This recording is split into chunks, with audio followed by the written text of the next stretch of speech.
waxaan halkan ka oranayaa hal kelmad oo qusaysa ciyaarta Britole waxa weeye ciyaarta Britole kulan aynu oran karno waa kulan xamaasadiisa wata waana kulan taariikhi ah waxaana Hargeysa Stadium ku wada ciyaari doona kooxdan ka tirsanahay ee dawladda hoose iyo kooxda gaashaan ee ciidanka qaranka marka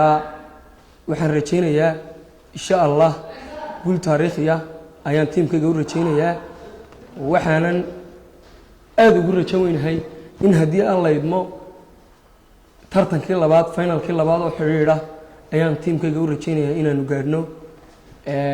waxa kale oo halkan aan iyagana aad iyo aad ugu mahadnaqayaa taageerayaasha kooxda dawladda hoose oo mar walba heel iyo hoob la garab taagan tiimka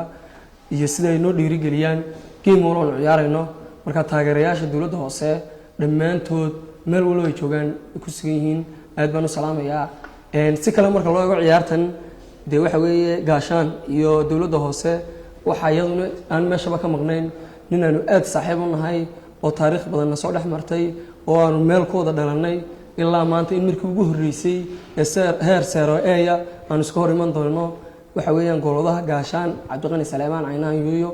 waxa weeyaan waa markii ugu horeysay garan laba nin kama qosaysa leeyri inuu saaxiibka iska hor iman doono oo aanu ila ciyaalnimadii soo wada ciyaarinay marka aad iyo aad baan u salaamayaa dhamaan Bada True Cable TV insha Allah guulna waan rajaynayaa kooxdeeda bismillaahir rahmaanir rahiim alxamdulillaahi rabbil caalamiin haddii aan ka hadlo kulanka Britole insha Allah dhici doona Hargeysa Stadium kooxda gaashaan iyo kooxda dawladda hoose haddii aan in yar ka falaaqoodo waxa weeyaan kulan aad iyo aad loo wada sugayo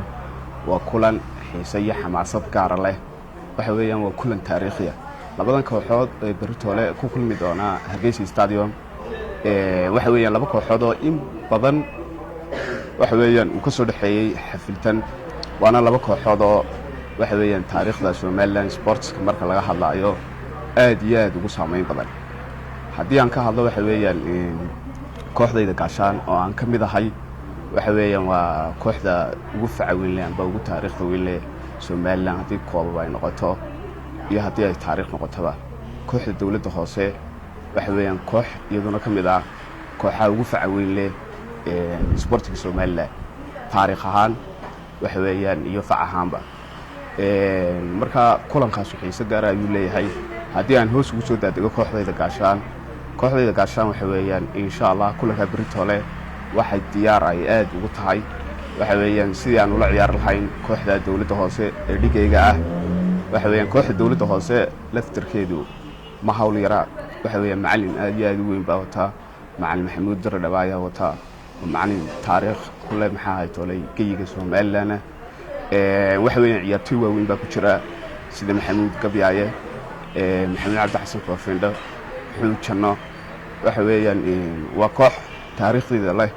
waxaana weeyaan koox markii kooxaha kale ka hor timaado waxa weeyaan systemka ay ciyaarisay wax ka bedel badan ku sameeysa